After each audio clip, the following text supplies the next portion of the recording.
There's a term sometimes used in the Tibetan Buddhist tradition of the natural state. And I'm sure there's myriad interpretations of what that means exactly. And I'll share my own sense of that with you all and just invite you to explore that with me. The natural state, I would say, is what's here, what's appearing. That's a natural state. Is that simple?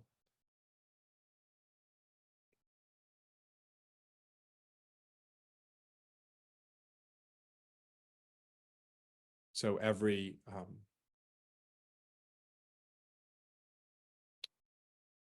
point of focus that comes into view, we could say, the way in which I'm going to use language here to describe the indescribable, treacherous territory, but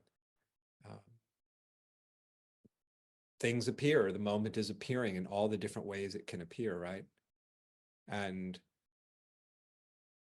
it's very interesting how if you just relax your attention completely, in other words, you don't have to direct your attention in any particular way to, focus it in some way, I guess is what I mean.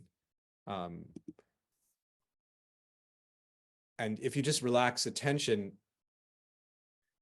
focus will happen spontaneously in the sense of something will appear and become a point of focus, and whatever that might be. And then that point of focus, if you're just relaxing, points of focus appear and then shift, right? And a new point of focus comes into view. Something new, if you will, comes into view, into what's appearing.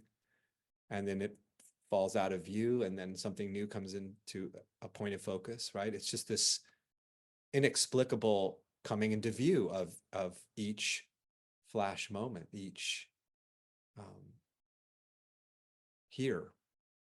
each here and now. And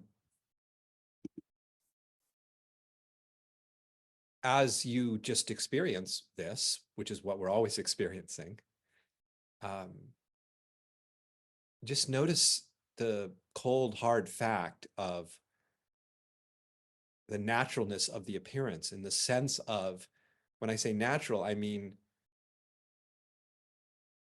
it's what's here. It's what's, the way the moment unfolds is the way it's naturally unfolding. In other words, it is the nature of this moment to be as it is, isn't it? And the proof of that is that here is the moment. That's its nature to be. That people will say, how come this is happening? Why is this going on? Because it is the nature of reality to be this way right now, right? And the proof of that, you want to describe it that way, is that the moment is here, exactly as it is, exactly as it's appearing.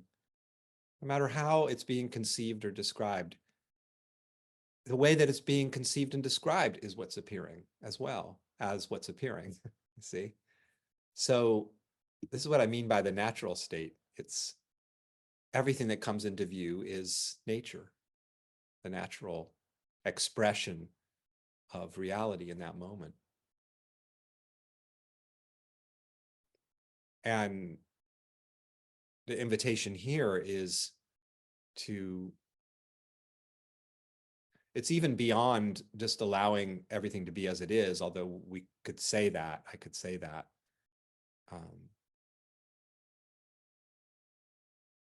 It already is the way that it is. It's already, it's sort of taking ourselves out of the equation, because consciousness has this habit of interjecting someone who's somehow apart from what's appearing, and then in some sort of relationship with what's appearing. Like I'm noticing it, I'm avoiding it, I'm accepting it, I'm trying to understand it, and we have this experience, of course. This is one of the ways reality can appear, as someone noticing something else, right? A view that's being viewed by someone, but I'm suggesting that from another perspective, we could call it the more impersonal perspective, that of course includes the experience of being a person. It's all the appearance, what's being viewed, the viewing, and the supposed viewer of the view. All of it is this natural unfolding.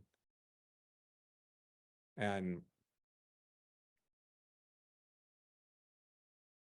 notice also how what appears naturally resolves itself, right, in the moment. Resolves itself in the sense of it lets go.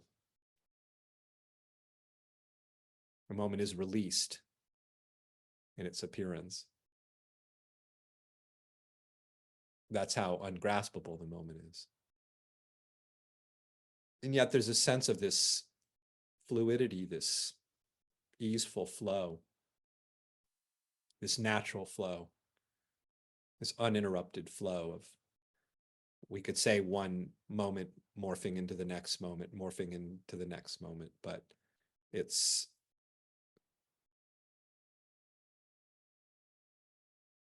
well, utterly beyond any way of conceiving it. That would be one way to describe it. I could also say it's just this constant morphing,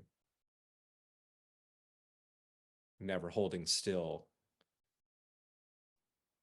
But all of it cannot be other than it is in the moment of its appearing, right?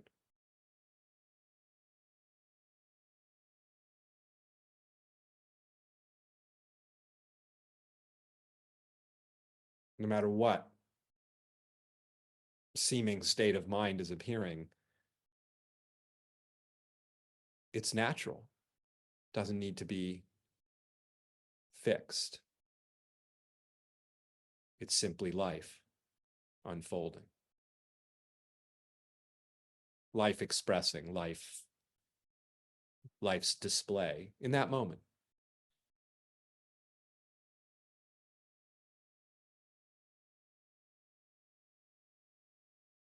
It's its flavor in that moment. And it can't be different. It literally, there's no moment can't be other than it is until it is, right?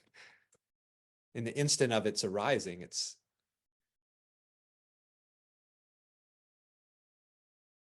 already here as it is. So the exhausting effort to try to make it different is unnecessary because it can't be different, and we're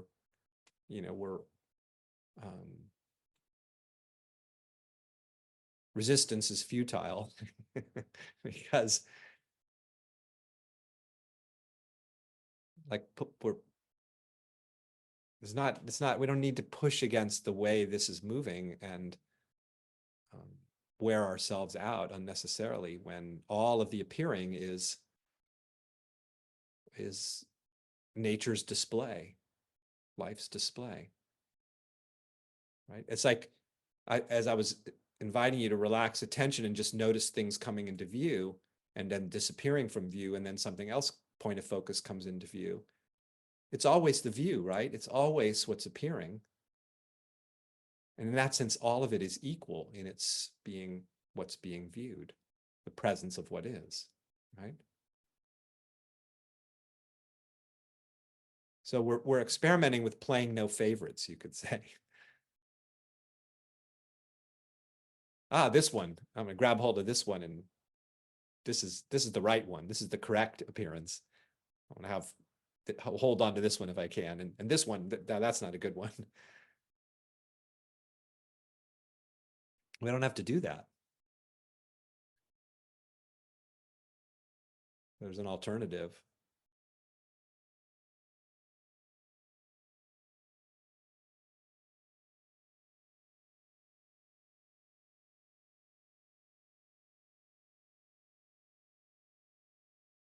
When we take kind of this seemingly separate identity, kind of, again, we see that that identity is, in a very real sense, already non-existent, submerged in the whole, indistinguishable ultimately from the whole. There's just this wholeness moving, seemingly appearing as everything. There's no one to navigate anything, is there? There's just the whole in all of the ways it can seem to be and express itself and appear.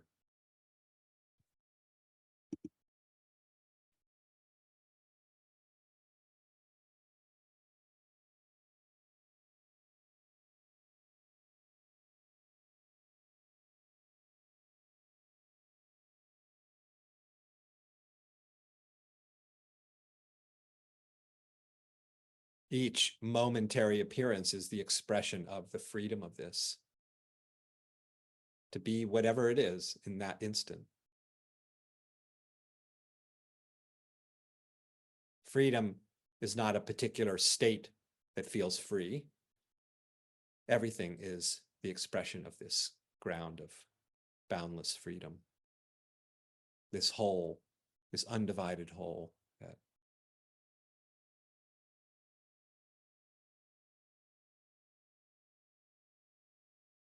what's noticing all of this right now is the whole, is life itself. Life appearing as noticing, life appearing as what's being noticed. Indistinguishable ultimately. What's noticing and what's being noticed? I mean, can you can you find a line? What's perceiving and what's being perceived? These are, we talk about them as if they're separate things. Oh yeah, the perceiver and then what's being perceived. But is it really like that right now? Do you find a perceiver and the perceived in your experience? Or do you just find undivided perceiving, you could say? Undivided experiencing, undivided appearing. Those are all synonyms, ultimately.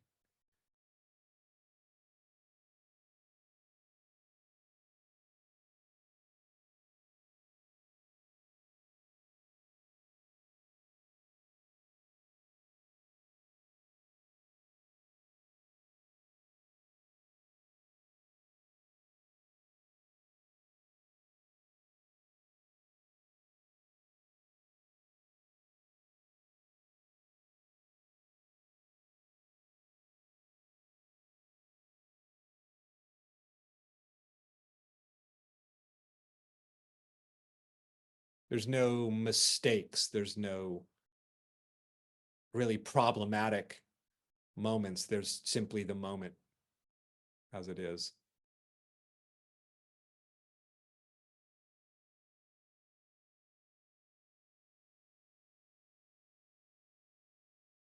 Which in each instant is gone, which is amazing. There's just this flash that's outside of time, and yet we could say dances and moves as what we call the flow of time. But all of it is occurring, right? You can't find anything called before, can you? Where's the last 15 minutes? Memory. Oh, I can remember. What was the last 15 minutes like? Well, let me see. But it's like, it's kind of irrelevant because it's like, here is where all the action is right now.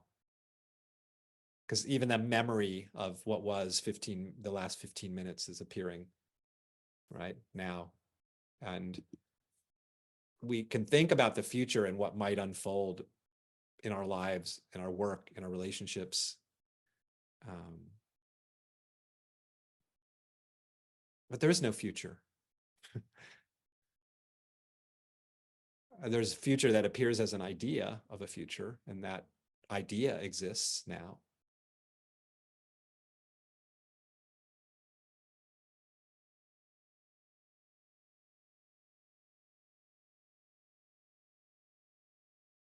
It's just this immediacy, free of time, unbounded.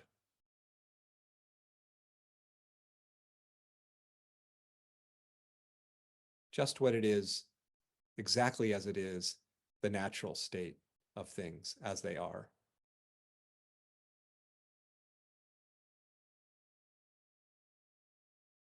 Perfect in that it cannot be other than it is. Perfectly being itself, exactly as it is, this instant, this momentary perception. Exactly the way sounds are being heard, exactly the way things are being seen visually, exactly the way things are being felt in thought, in motion, sensation, memory.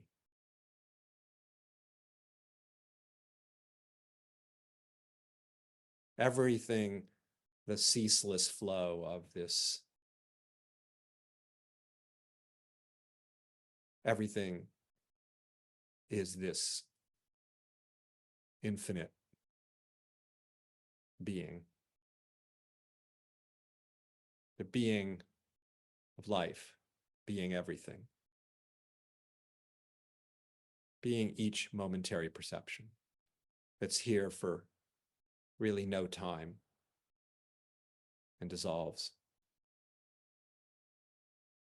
Just thinking about freedom and different ways we could understand what that word is pointing to, but what's occurring to me in the context of what I was just sharing is, freedom from the moment needing to be other than it is, freedom from that, this needing to be different, which, as I said, it can't be different, right?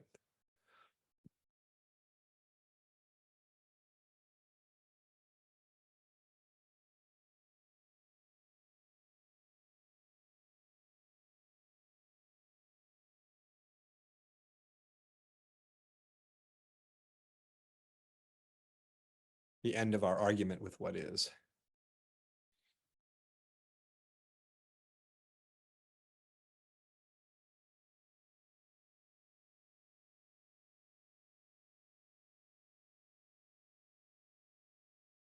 And we don't need to get to some better moment because this moment is the creative force of this universe, the creative, right? All the potency and vitality and presence and awakeness and nourishment and the streaming forth of life itself is in each moment. So in that sense, there's no fuller moment, there's no richer moment, there's no more infinite moment, there's no more awake moment, right?